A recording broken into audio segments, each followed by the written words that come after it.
오늘도 아침에 이렇게 준비하면서 나오는데 한 주 사이에 지난주에 덥다고 그랬는데 이제는 좀 가을이 되었구나라는 것을 경험하게 됩니다. 가을을 우리는 추수의 계절이라고 말합니다. 제가 성도들 이렇게 1년 농사 짓는 거 보면 여름부터 벌써 옥수수도 따고 그때 추수를 하면서 이렇게 보내시기는 하지만 이제 가을이 되면 한 해의 농사를 마무리하고 또 한 해를 돌아보면서 올해는 어떠한 열매를 거두었구나 하면서 이렇게 한 해를 보내게 됩니다. 도시에 살 때는 느끼지 못했는데 이제 영월에 와서 살면서 느끼는 것은 농사를 지으시는 분들이 참 부지런하고 많은 수고를 하고 계심을 알게 됩니다. 정말 하루 종일 쉬지를 않으시더라고요.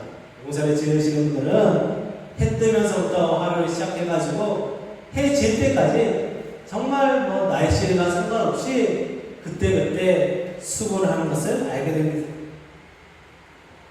그래서 때에 따라 땅을 가꾸고 씨를 뿌리며 약도 치고 잡초도 뽑고 추수도 하고 다시 한 농사 끝나면 다음 농사 준비하시고 또 겨울에도 그냥 쉬는 것이 아니라 한 해 농사 마무리하고 다음 농사를 준비하시는 모습들을 보면서 성인들이 온몸에 성한 것이 하나도 없으니 어찌 보면 당연하구나 라는 생각까지 들기도 합니다. 한 권사님이 저한테 이렇게 말씀하시더라고요. 곡식은 농부의 발걸음 소리를 듣고 자란다. 그러니까 곡식은 농부가 얼마나 관심을 가지고 얼마나 자주 그 곡식을 사랑함으로 돌볼 때에 그 곡식을 잘 자랄 수 있다라는 뜻이겠지. 씨를 뿌리고 작물을 키우고 열매를 거두기까지의 모든 과정은 가정의 생명과 끝을 농부는 함께합니다. 씨앗부터 열매가 나기까지 그리고 그 마무리까지 농부는 모든 순간에 함께하고 있습니다. 그래서 이러한 농부의 삶은 마치 하나님의 구원하심을 또 우리와 함께하심을 떠올리게 합니다.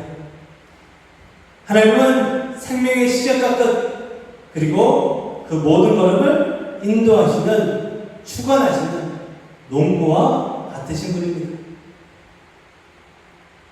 곡식이 농부의 발걸음 소리를 듣고 자라듯이 우리는 우리와 함께 발걸음을 내딛으시는 하나님의 사랑으로 살아가게 됩니다. 그리고 하나님과 동행하며 자라기도 합니다.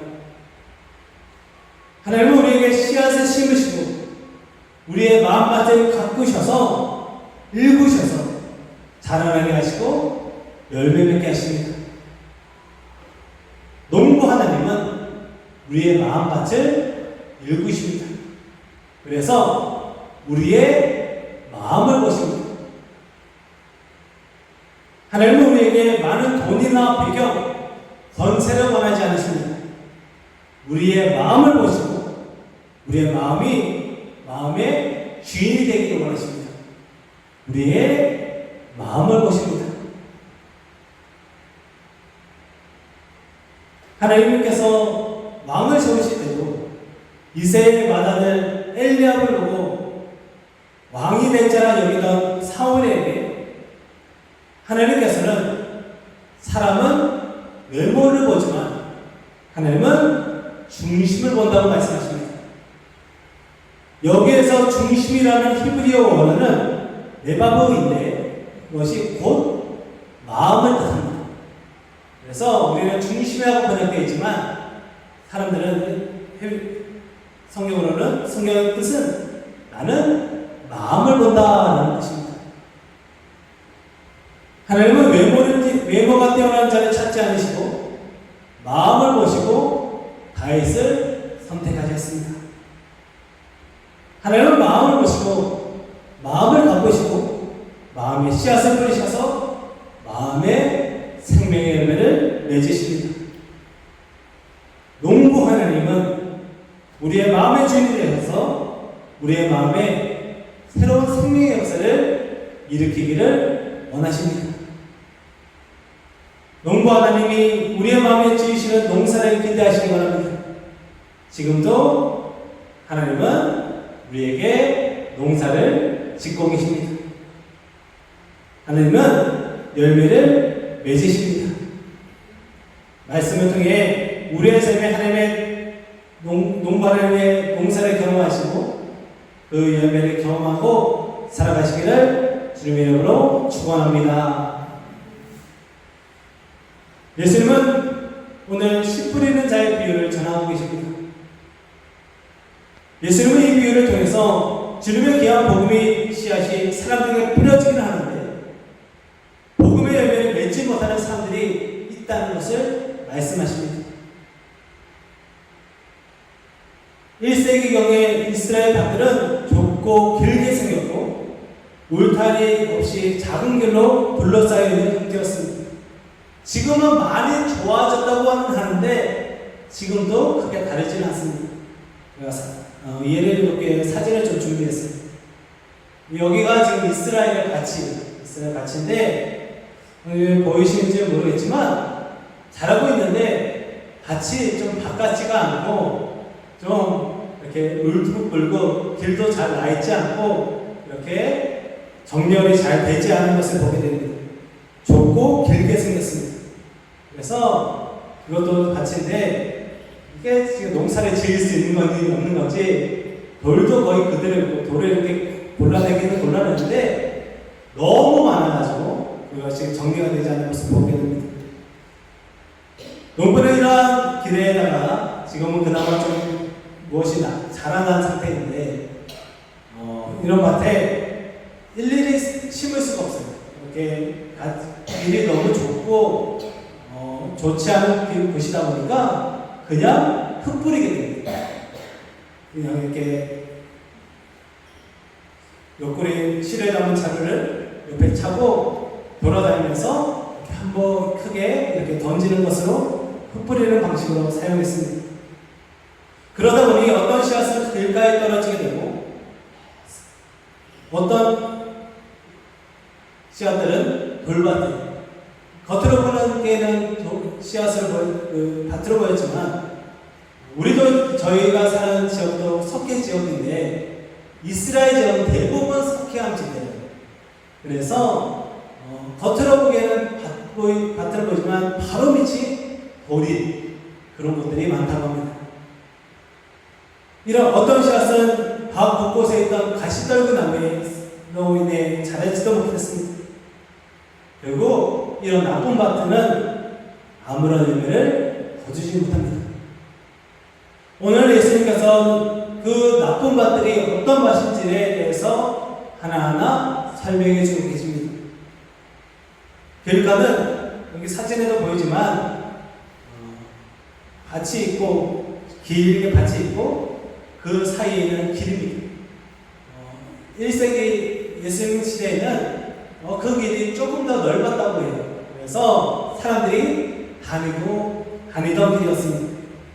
사람들이 오래 다니면 어떻게 되나요? 그 길이 단단해지고 굳어버립니다. 단단한 땅에는 씨앗이 들어가지 못했고 그래서 씨앗이 뿌려지더라도 사람들이 밟아버리거나 바로 싹을 내지 못하면 새가 와서 먹어버렸습니다. 오늘 본문에도 예수님께서 뿌려진 것을 빼앗는다고 악한 자가 왔다고 말하는데 마가복음에서는 예수님께서는 그 자를 사단이라고 말합니다. 마가복음 4장 19절에 사단이 직지어서 저희에게 뿌린 말씀을 가져간다고 말씀하십니다. 사단은 마음이 굳은 사람에게 찾아와서 그 사람의 마음을 더 굳게 만들어 그 사람이 열매 맺지 못하도록 그 씨앗이 말씀이 들어오지 못하도록 더욱 마음을 굳게 합니다.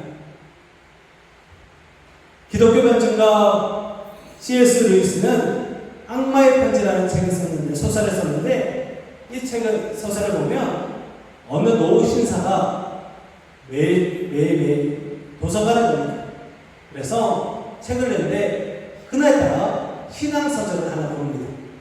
그래서 책을 펼쳐서 읽는데 책을 읽으면서 하나님은 어떤 분인가 라는 궁금증을 가지게 됩니다. 그때 악마가 찾아와서 지금 뭐 하는 거야? 지금 너 바빠. 그리고 지금 점심시간인데 책 적고 밥이나 먹어 라는 생각을 심어줍니다.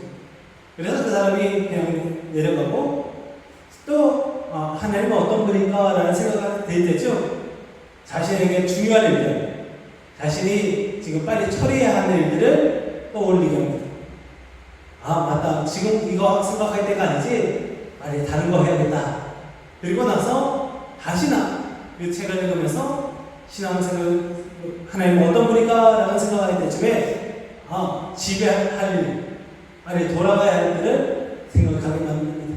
결국 그 사람은 그 신앙서적을 접고 집으로 돌아갑니다.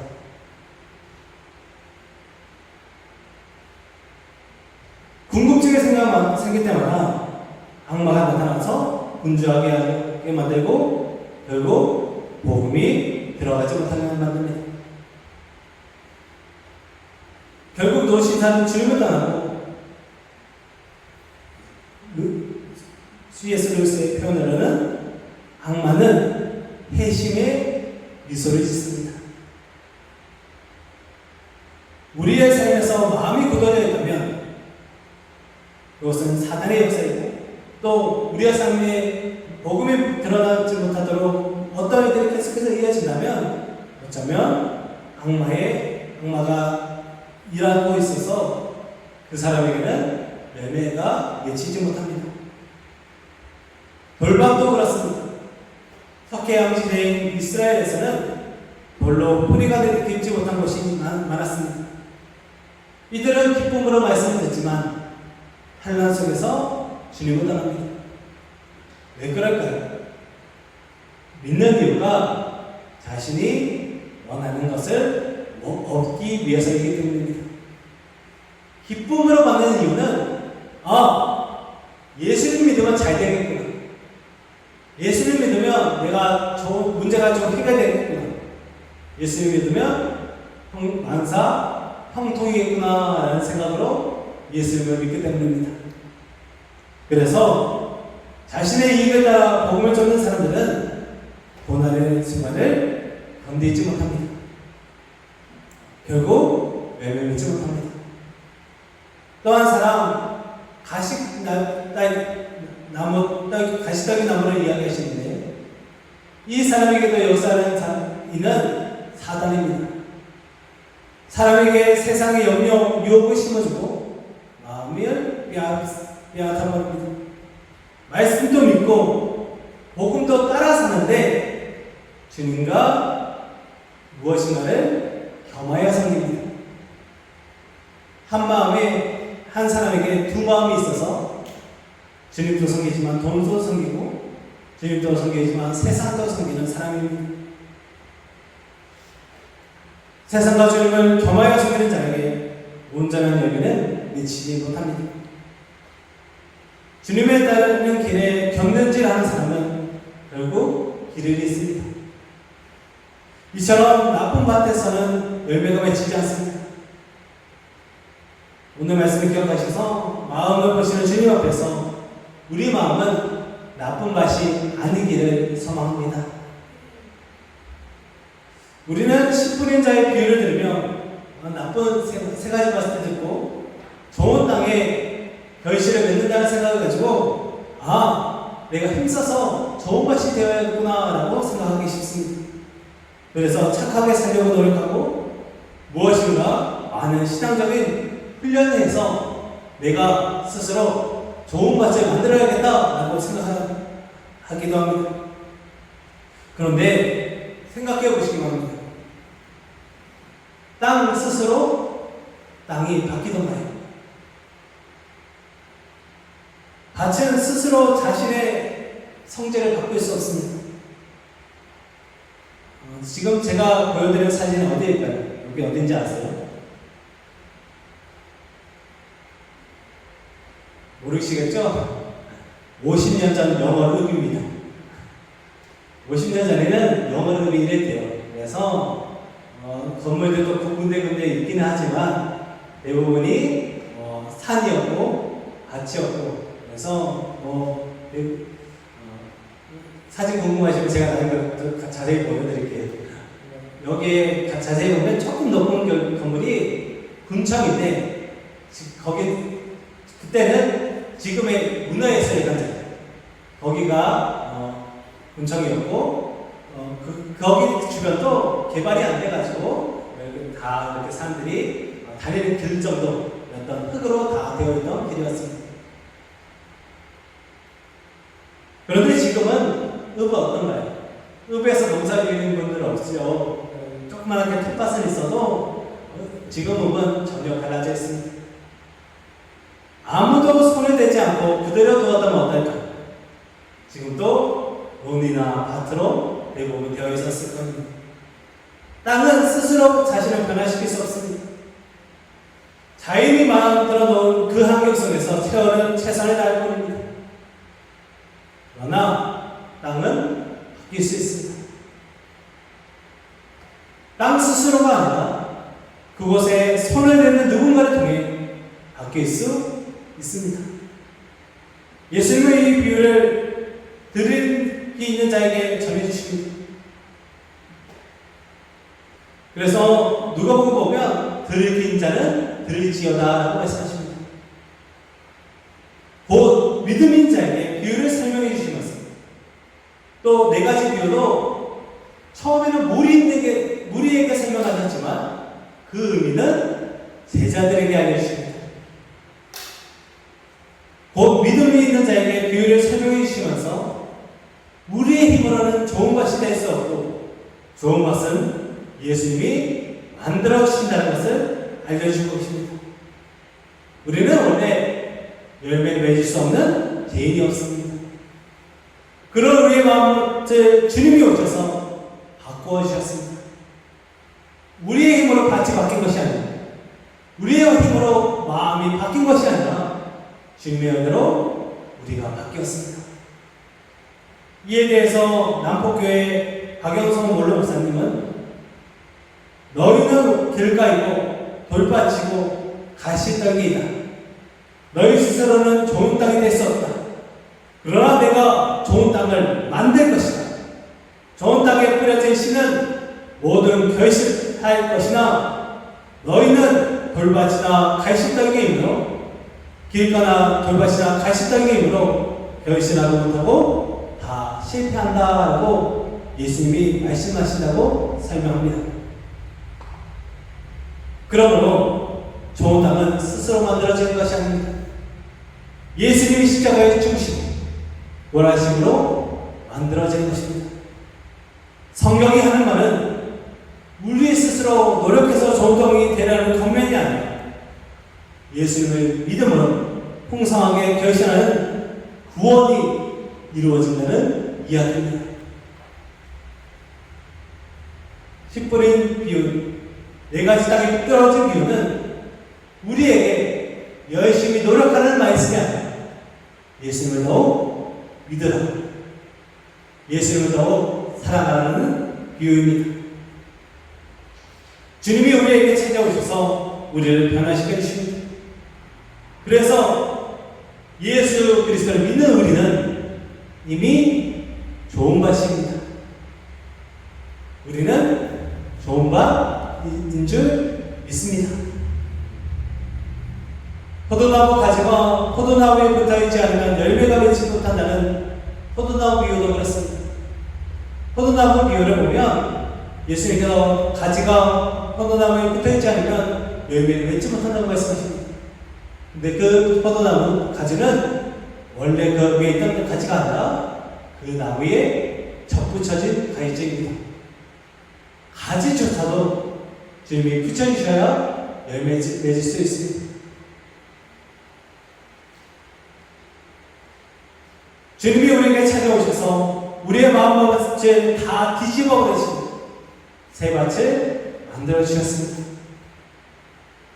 우리 마음밭은 열매 맺지 못하는 밭이었지만 예수님이 오셔서 바꾸어 주셨습니다. 주님이 우리에게 찾아오셔서 뒤집으시고 새 밭으로 만들어 주셨습니다. 결국 좋은 땅, 좋은 밭은 새 사람, 새 생명의 삶을 살게 된 성도들의 정체성입니다. 예수님은 10분의 자의 이유를 이야기하시면서 좋은 밭이 되기 위한 방법을 설명하지 않으십니다. 너희가 좋은 땅이 되려면 이렇게 하라고 말씀하지 않으십니다. 우리가 이미 좋은 밭이기 때문입니다.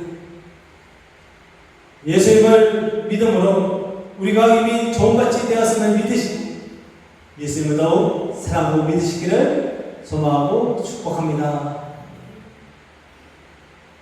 우리를 좋은 밭으로 가꾸어 주시는 농부 하나님은 이제 우리에게 복음의 씨앗을 뿌리십니다.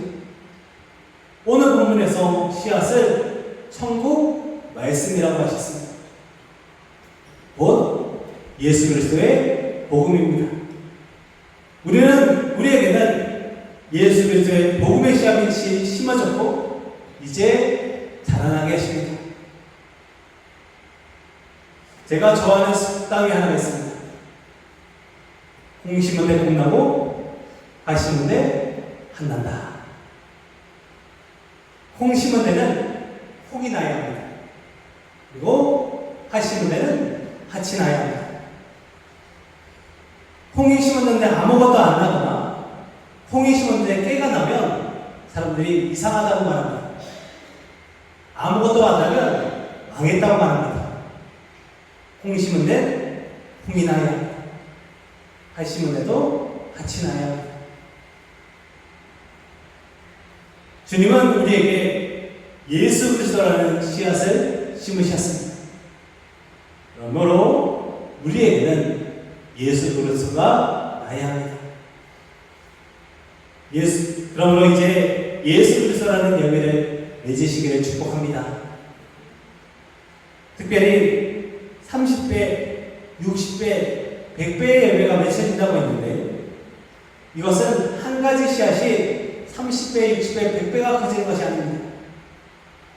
성경 원어를 보니 그 씨앗을 한 가지 한 가지 라는 뜻을 가지고 있습니다. 그래서 어떤 씨는 30배가 되고 어떤 씨는 60배가 되고 어떤 씨는 100배가 된다는 말씀입니다.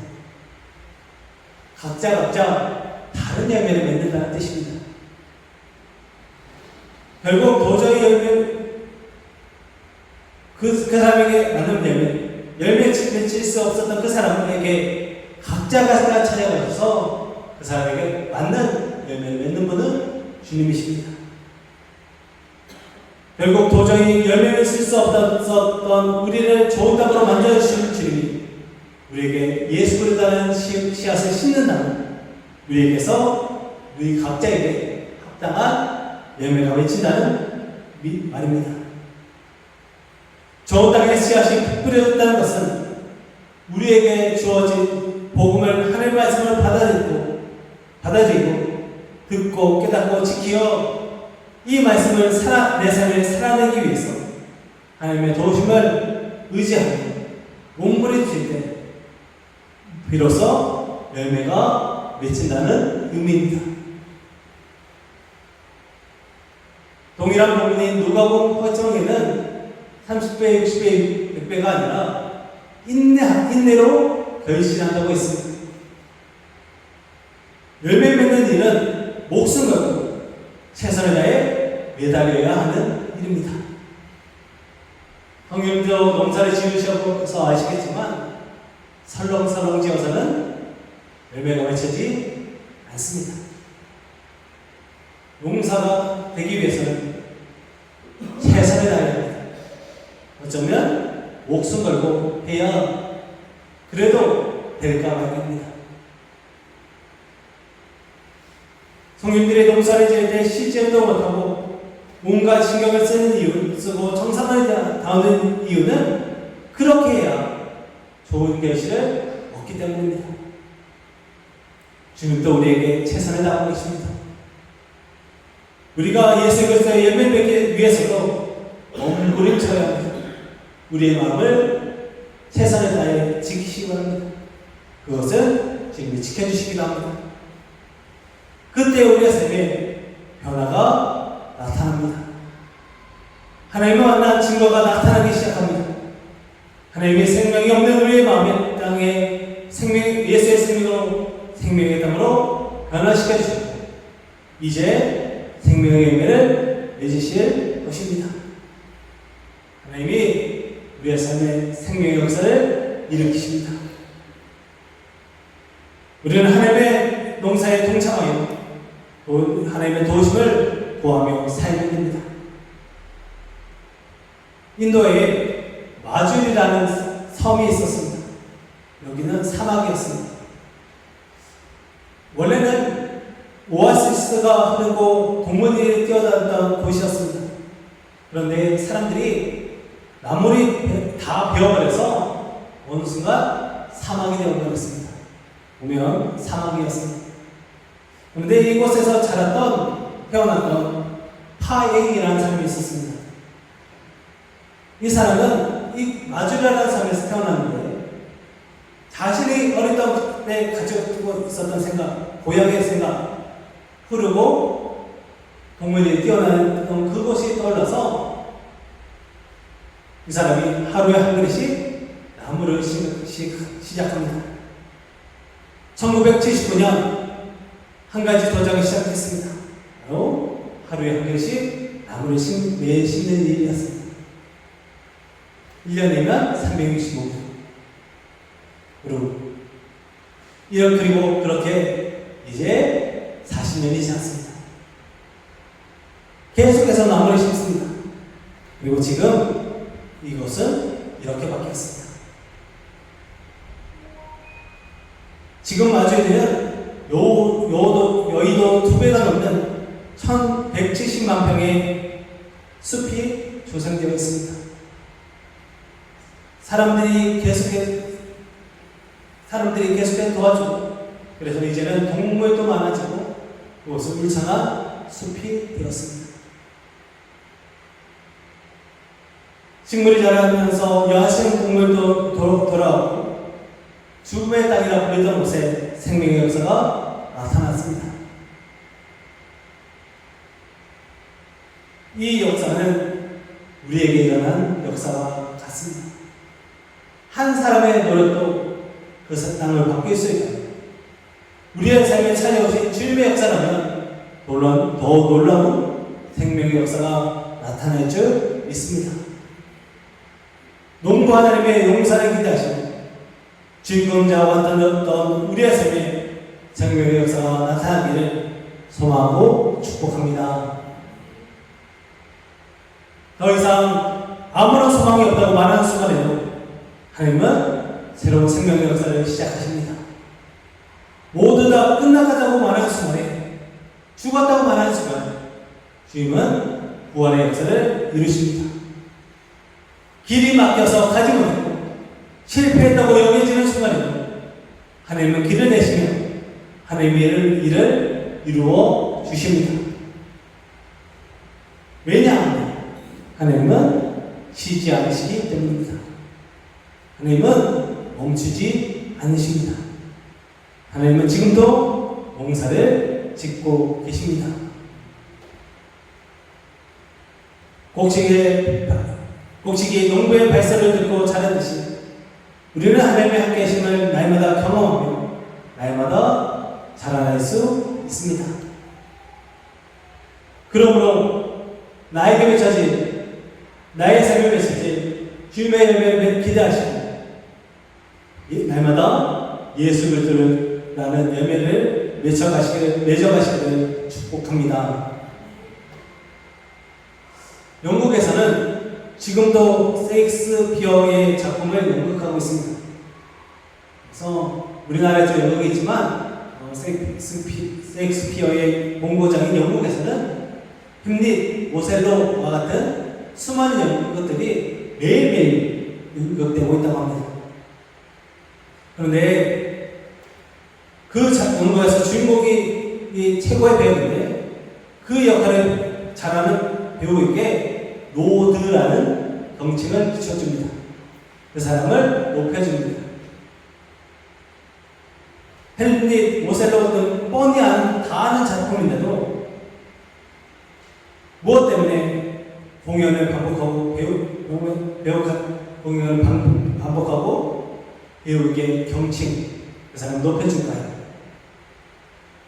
절반이나 대사가 달라지지는 않지만 누가 그 배역을 맡는가에 따라서 그 배역만이 할 수 있는 연기가 있기 때문입니다. 각자의 개성대로 그 역할을 창조적으로 해냅니다. 하나님은 우리의 삶에 찾아오셔서 우리의 좋은 것으로 만드시고 각자가 맺을 수 있는 좋은 열매를 맺게 해 주십니다. 하나님이 이루십니다. 하나님이 이루실 줄 믿습니다. 우리에게 농사질을 하시지 않으시고 하나님이 우리를 좋은 밭으로 만들어주시고 우리의 삶에 농사를 지어주신 줄 믿습니다. 그러므로 나만이 맺을 수 있는 좋은 밭으로 예수 그리스도라는 삶의 열매를 날마다 맺어가시기를 소망하고 축복합니다. 그러기 위해 우리는 다 좋은 밭입니다. 좋은 밭에 데려가지 마시고 믿음으로 고백하시기 바랍니다.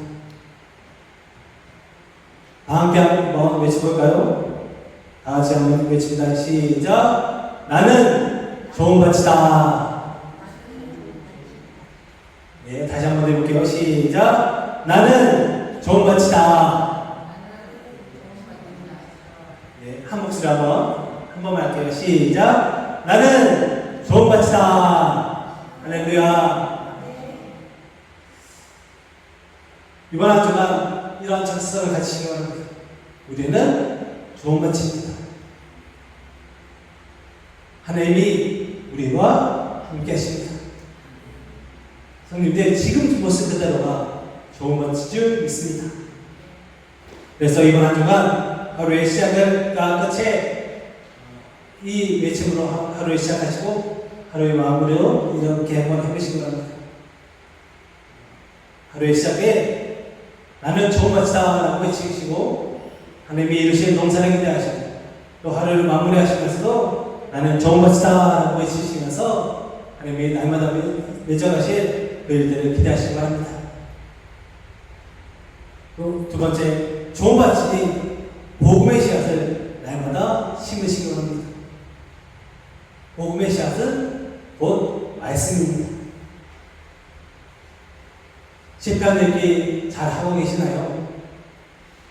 잘하고 계신다면 더 열심히 하시고, 잊고 계신다면 다시 시작하시고, 꾸준히 읽고 계시는 분들도 더욱 사모함으로 읽으시기 바랍니다.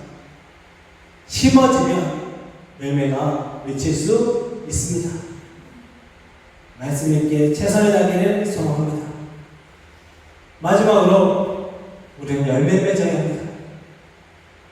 좋은 밭에서는 좋은 열매가 나옵니다. 예수 그리스도가 심겨진 좋은 밭에 우리는 예수 그리스도의 사랑과 섬김의 모습이 나올 수 있어야 합니다.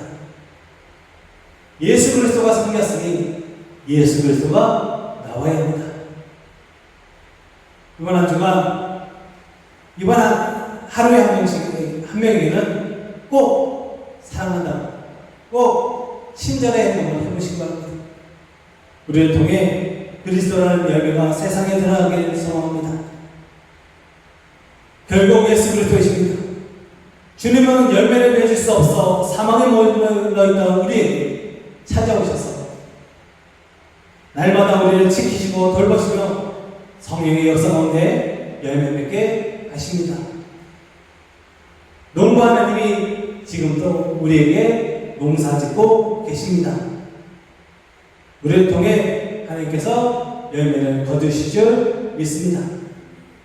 추수의 계절 가을에 농부 하나님의 농사를 믿고 주님과 동행하며 살아서 30배, 60배, 100배의 열매를 맺으며 살아가시기를 주님의 이름으로 소망하고 축복합니다. 기도하겠습니다.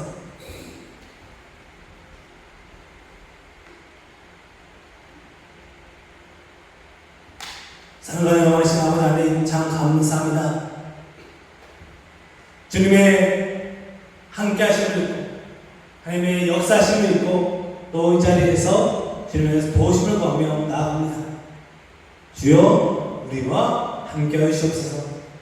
그래서 이 자리의 성도들을 통해서 놀라운 생명의 역사가 나타나게 하시고 농부하는 힘의 농사가 경험되어지는 삶, 농부하는 힘이 얼마나 놀라운 역사를 이룬지를 경험하는 날마다 샘이 되게 하여 주시옵소서.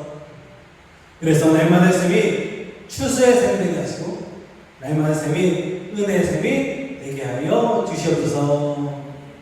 오늘도 그리하신 주님께서 날마다 우리의 삶에 찾아오셔서 예수 그리스도의 예배를 맺어주기를 기대하며 그래서 추수의 계절 가을에 더욱더 놀라운 그리스도라는 열매가 맺어지는 삶의 살기를 축복하오며 예수님의 이름으로 간절히 기도하옵나이다.